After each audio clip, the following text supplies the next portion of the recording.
Hi, students. Welcome to our educational series on accounting standards. Today, we are diving deep into Accounting Standard 3, Cash Flow Statements.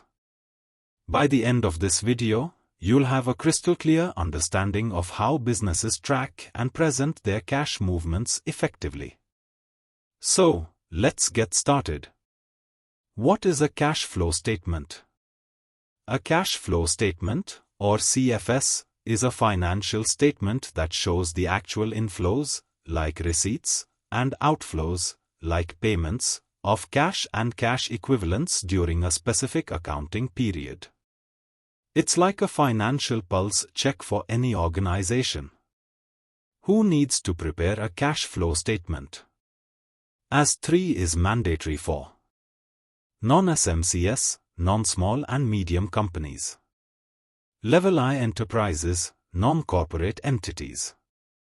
Other businesses are encouraged to prepare it, but it's not mandatory for one-person companies, small companies, and dormant companies under the Companies Act, 2013.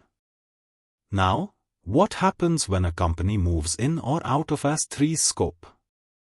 If a company qualifies for As 3 for the first time, they don't need to disclose previous year's figures. If a company disqualifies, it must continue preparing cash flow statements for 2 more years.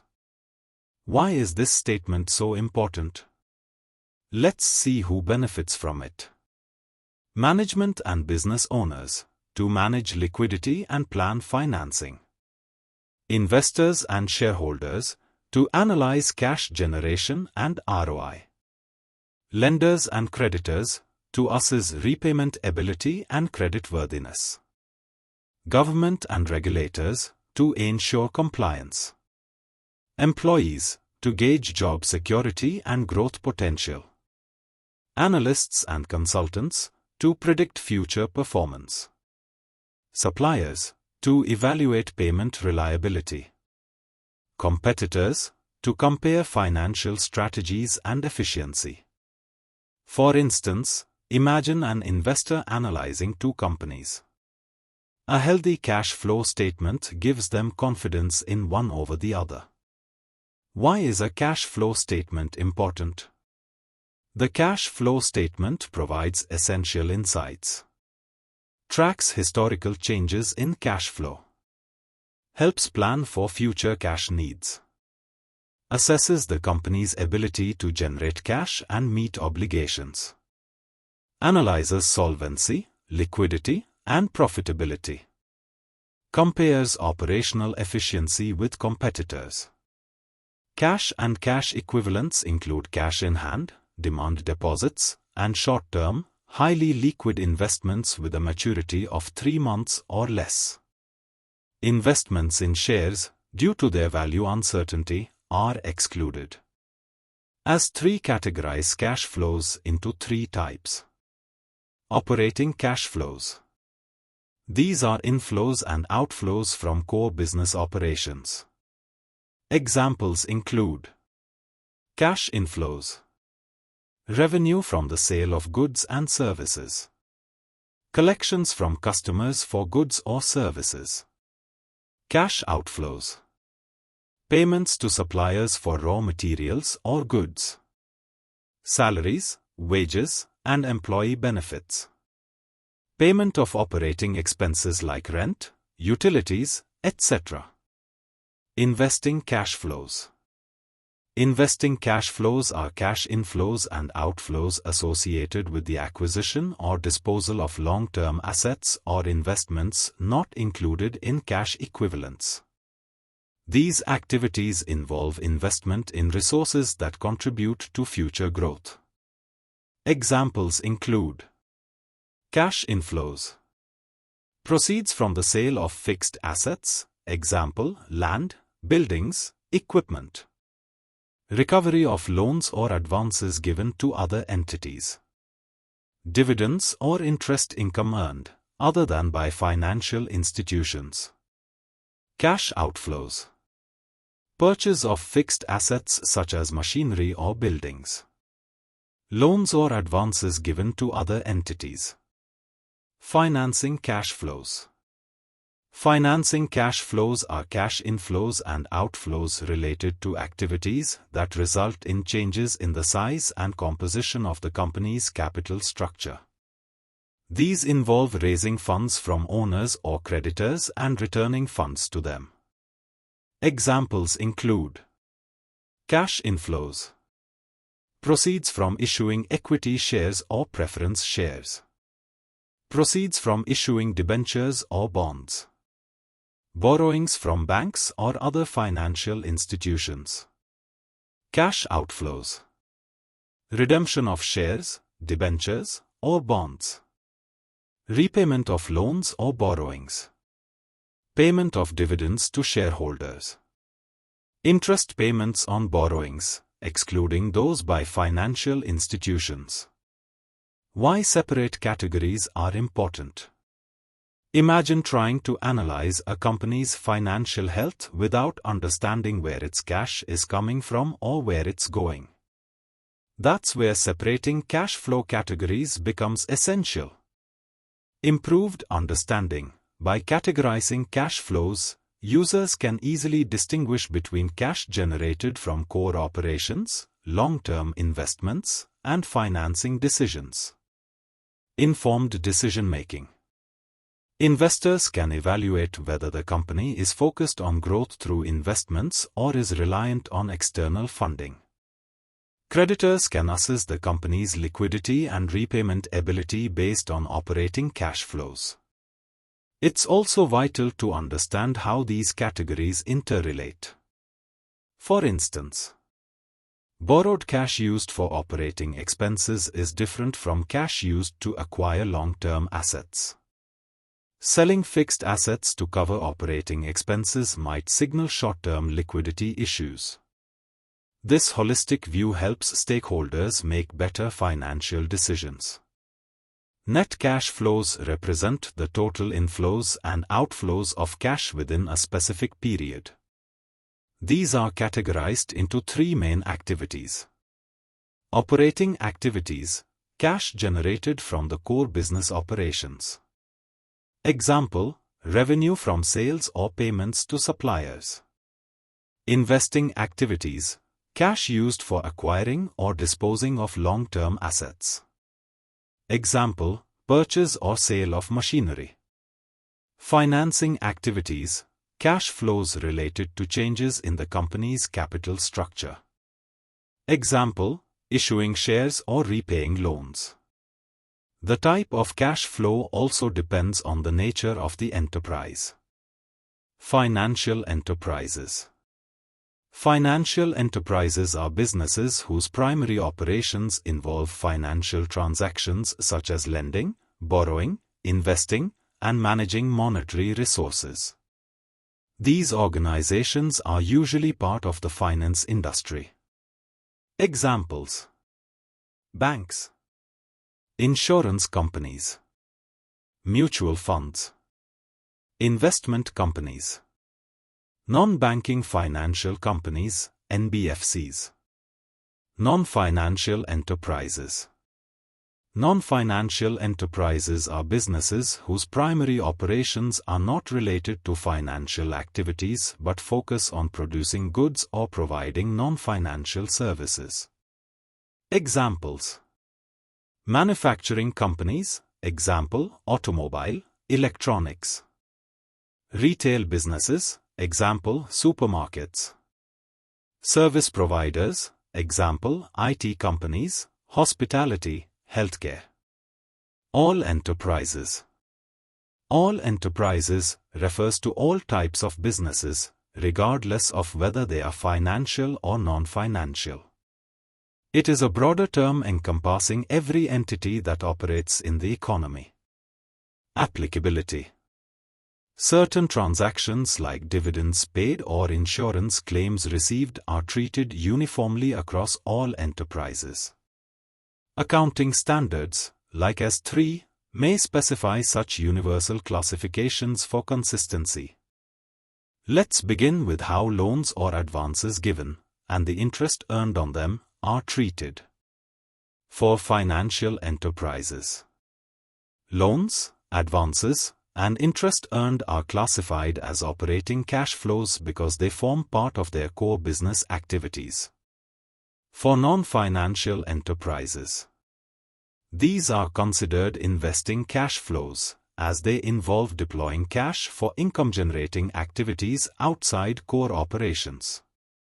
Loans to subsidiaries, always treated as investing cash flows, as they represent long-term investments. Loans to employees, classified as operating cash flows, being operational in nature. Advance payments to suppliers. These are operating cash flows, directly related to operational transactions. Interest earned from late payments by customers. For non-financial enterprises, this is an operating cash flow, as it relates to business operations. Now, let's discuss loans or advances taken and the interest paid. For financial enterprises, these are operating cash flows, as they are part of ordinary business.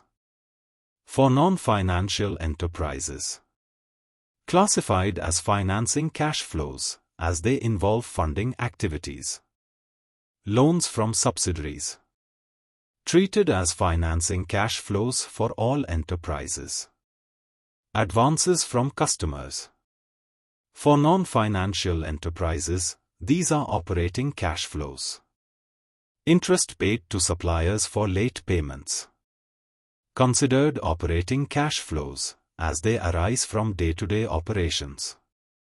Interest capitalized as inventory cost, treated as operating cash flows, following as 16 guidelines. For investments made and dividends earned. For financial enterprises, investments and dividends earned are operating cash flows, as they are part of core activities.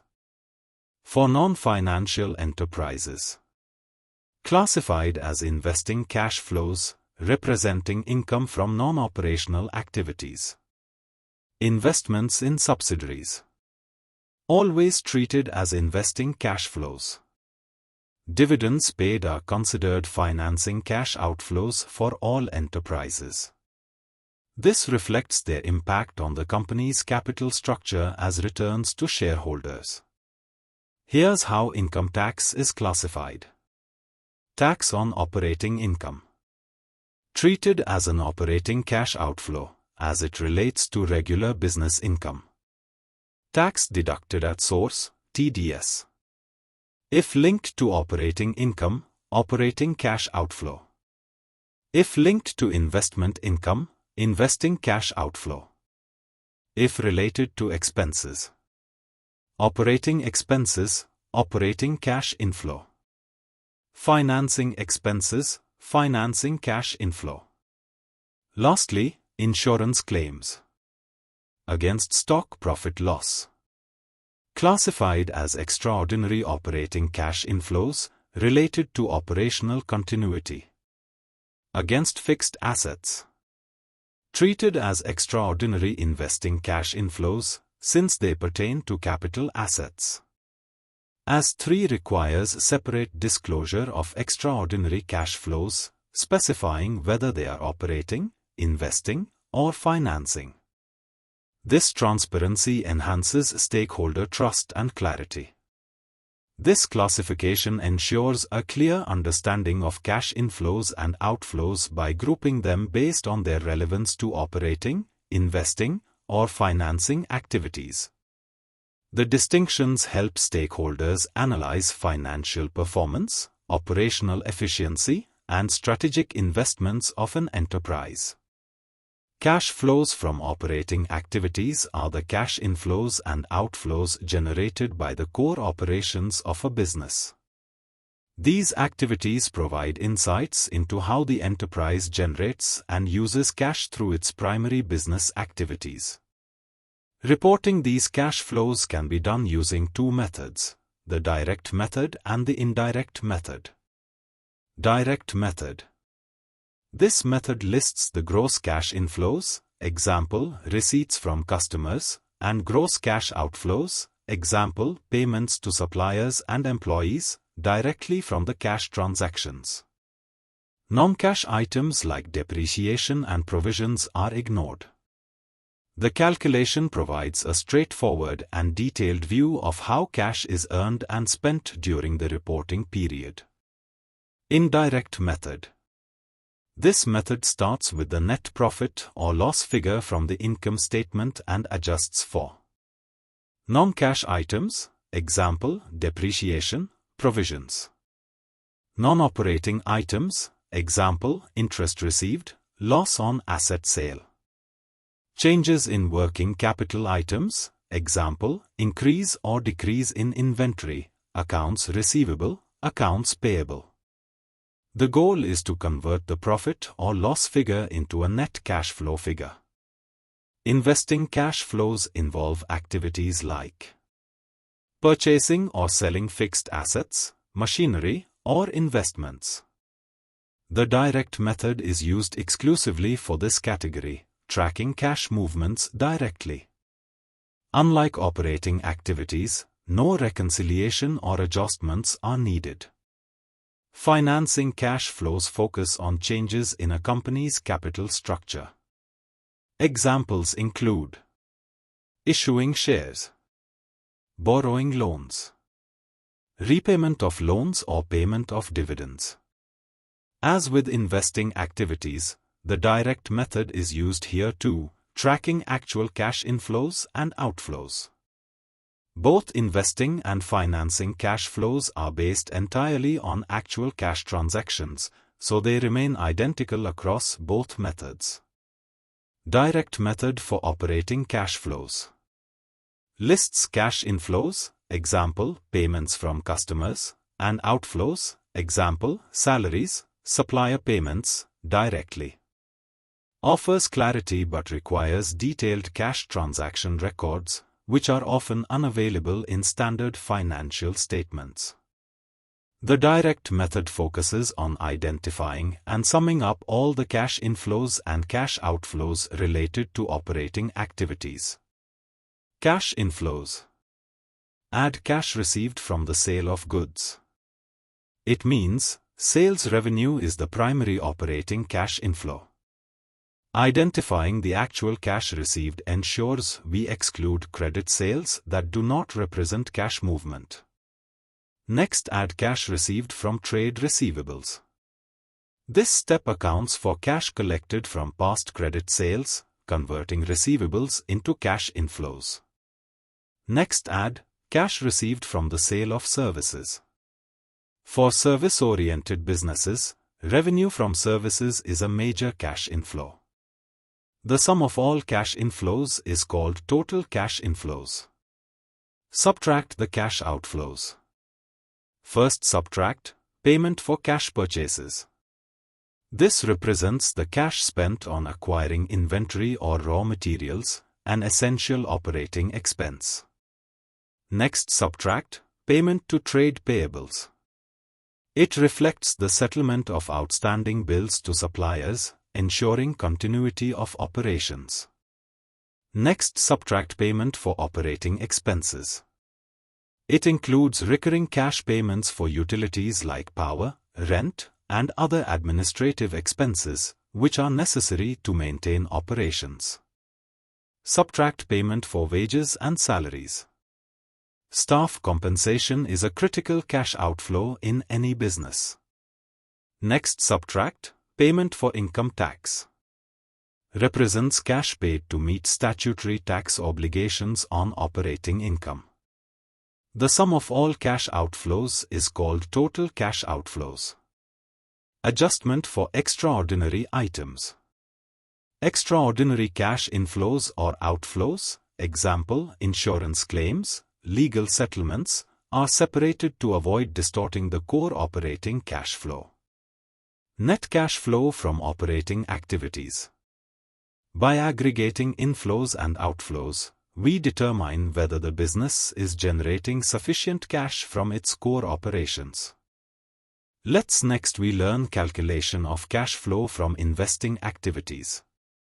Investing activities include cash flows related to acquiring and disposing of long-term assets and investments. The steps are as follows. Start with cash outflows, payments. Purchase of fixed assets. Deduct the cash used to acquire fixed assets like property, plant, or equipment.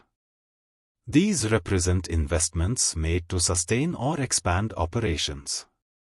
Purchase of long-term investments.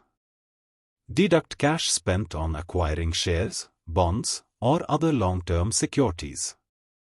Add following cash inflows, receipts. Proceeds from the sale of fixed assets. Cash received from selling tangible assets such as land, buildings, or equipment. Sale of long-term investments. Include cash received from selling shares, bonds, or other investment securities. Interest received. Include interest earned on investments, as it's an inflow related to investing activities. Dividends received. Dividends earned from investments in other companies. Rental income received. Include cash inflows from leasing assets like buildings or machinery. Net cash flow from investing activities. Calculate the difference between total inflows and outflows. The result represents whether the company has generated or used cash in its investing activities during the period. Let's learn calculation of cash flow from financing activities. Financing activities relate to changes in the company's capital structure, including equity and debt transactions. The steps are as follows. Start with cash inflows, receipts. Add the following entries. Proceeds from the issue of share capital. Include cash received from issuing shares to shareholders. Proceeds from long-term borrowings. Add the cash raised by obtaining loans or issuing bonds.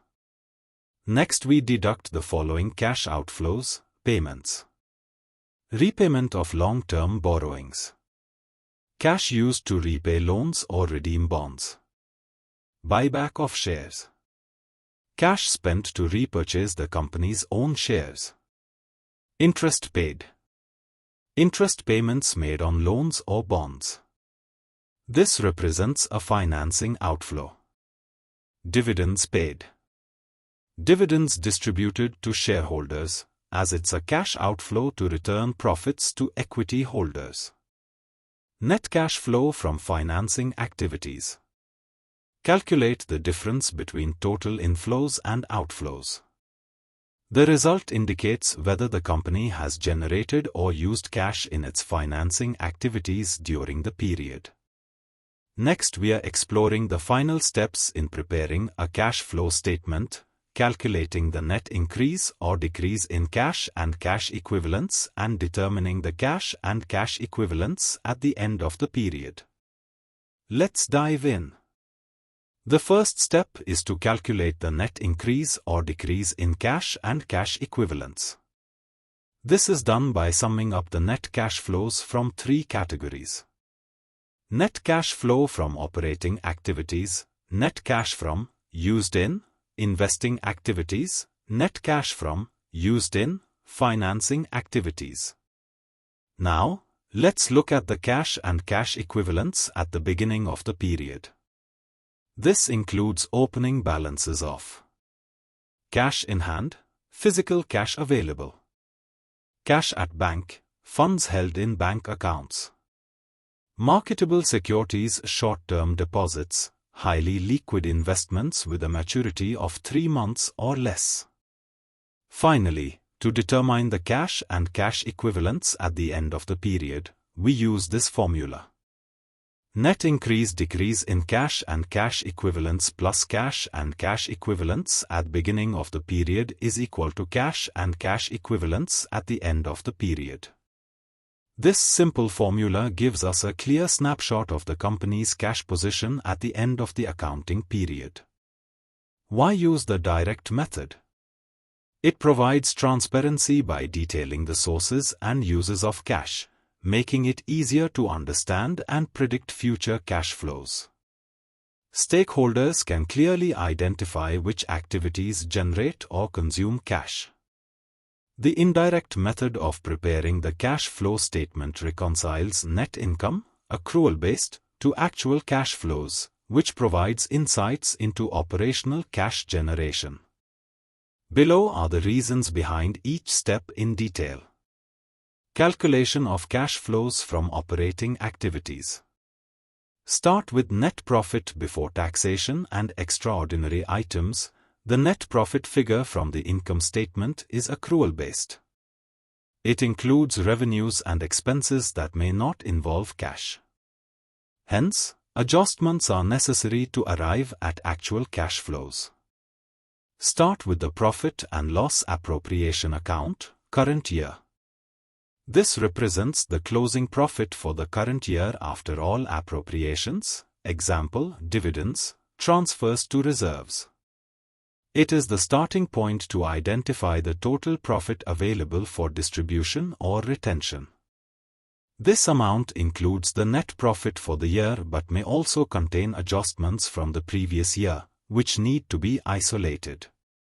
Subtract the profit and loss appropriation account, previous year. The opening balance of the profit and loss appropriation account belongs to the prior year and should be excluded to focus solely on the current year's performance. Subtracting this ensures that the profit calculation reflects only the current year's profit. Next we can add the proposed dividend for the current year. Proposed dividends are an appropriation of profits, not an expense. They reduce the closing balance of profits but do not reflect the operational performance of the business. Adding this back ensures that the total operational profit before distribution is calculated. Next we can add the interim dividend paid during the current year. Similar to proposed dividends, interim dividends are also a distribution of profits and not a part of operational expenses. Adding this back ensures that profit is not understated due to mid-year dividend payments. Next we can add the transfer to reserve. Transfers to reserves are a statutory or voluntary allocation of profits. These are appropriations of profit, not expenses related to the company's operations. Adding this ensures that the entire operating profit is accounted for before any allocations. Next we can add the provision for tax made during the current year. Tax provisions represent an allocation of profits for statutory payments and are not related to operational performance. Adding this back ensures that profit is calculated before tax. This adjustment is essential to calculate the profit before taxation. Next we can subtract the refund of tax credited to the profit and loss account. Tax refunds increase the profit shown in the profit and loss account but are not a result of current year operations. They represent recoveries from earlier payments. Subtracting this ensures that such refunds do not artificially inflate the profit figure. Next we can subtract the extraordinary items, if any. Extraordinary items, example, insurance proceeds from a natural disaster, are unusual, non-recurring events that do not reflect the normal operations of the business. Deducting these ensures that the profit calculation reflects only recurring business activities, excluding one-off events. Finally, the sum of all the above items will give us the net profit before taxation and extraordinary items. Now we can return to our calculation of cash flows from operating activities using the indirect method. Next, we add the following entries for the adjustment for non-current and non-operating items charged to the profit and loss account. Depreciation. Depreciation reduces profit but doesn't involve cash outflow, so it is added back. Interest paid. Although shown as an expense, interest is a financing activity, so it must be added back to focus solely on operating cash flows. Foreign exchange loss. If unrealized, it's a non-cash item added back. Loss on sale of fixed assets investments. These losses reduce net income but are unrelated to operational activities. Adding them back adjusts for non-operational cash flow effects. Next, we subtract the following entries for the adjustment for non-current and non-operating items charged to the profit and loss account. Interest earned and dividend received. These represent investing cash inflows and not core operational inflows. Profit on sale of fixed assets investments. Gains increase net income but don't contribute to cash flow from operations. Subtracting them removes this distortion. Next, we can adjust for changes in working capital. Add the increase in current liabilities. It indicates cash inflow because liabilities like trade payables grow when payments are delayed. Next, add decrease in current assets. It means a reduction in assets like receivables means cash was collected, contributing to cash inflow. Next, subtract increase in current assets, which means growth in assets like inventory implies cash was spent, leading to cash outflow. Finally, subtract decrease in current liabilities for adjust for changes in working capital. Decrease in current liabilities means a reduction in payables means liabilities were settled, indicating cash outflow. These adjustments reflect the cash impact of operational activities not captured in accrual-based profit. Next, we can subtract income tax paid. The reason for this is that taxes represent cash outflows related to operating activities and must be accounted for separately. Finally, add the proceeds from disaster settlement, if applicable. The reason behind this is that extraordinary cash inflows, though rare, need to be included to reconcile cash flows accurately. The sum of all the above adjustments gives us the net cash flow from operating activities. This represents the sum of all operating cash inflows and outflows, reflecting the net cash generated or used by core business operations. Now, we'll wrap up our exploration of cash flow statements by walking through the final steps, calculating the net increase-decrease in cash and cash equivalents and determining the closing cash balance. The first step is to calculate the net increase or decrease in cash and cash equivalents. To do this, simply add the net cash flows from these three activities. Operating activities, cash from core business operations. Investing activities, cash used for or generated by buying or selling long-term assets. Financing activities, cash flows related to raising or repaying capital. Next, we adjust for the opening balance of cash and cash equivalents.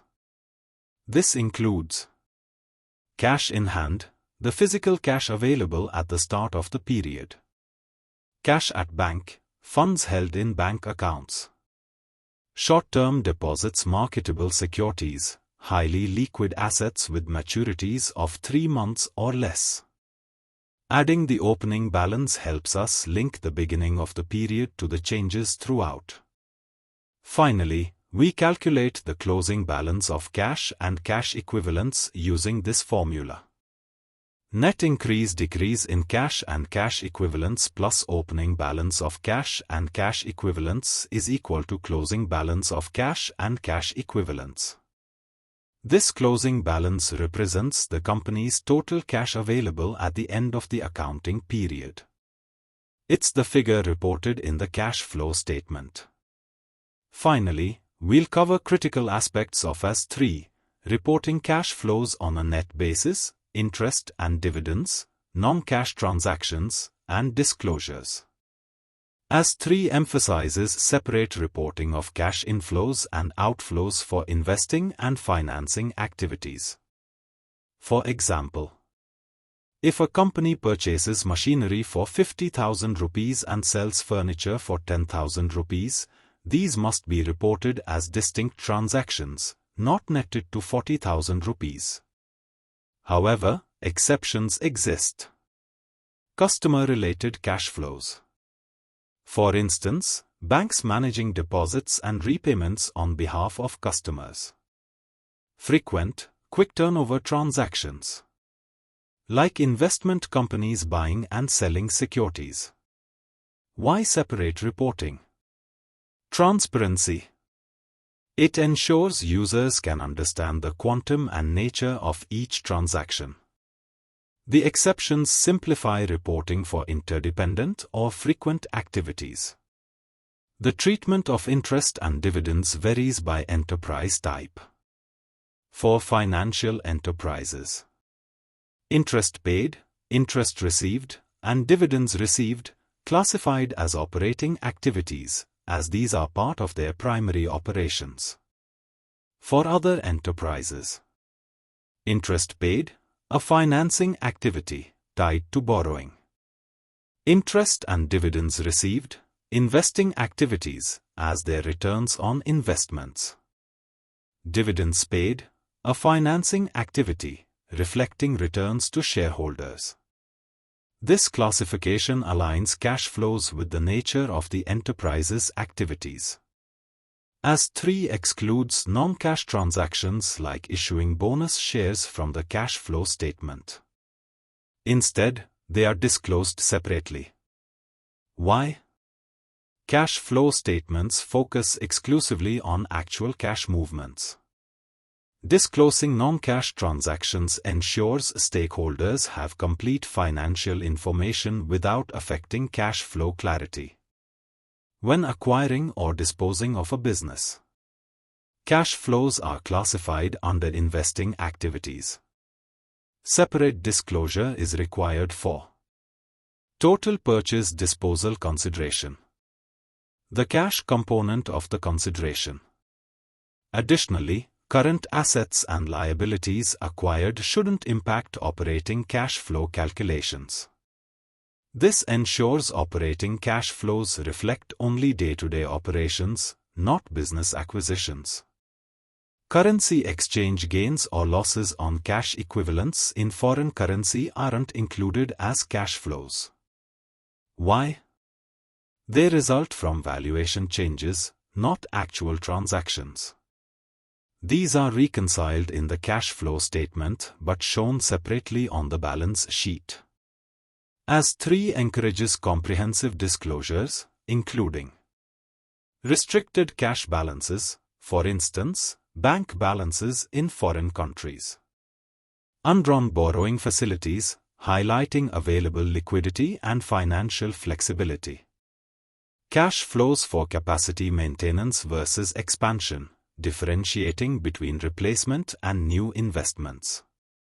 These disclosures enhance transparency, offering stakeholders a clearer view of liquidity, operational sustainability, and financial health. In summary, separate reporting ensures transparency. Classification of interest, dividends, and non-cash transactions reflects the nature of operations.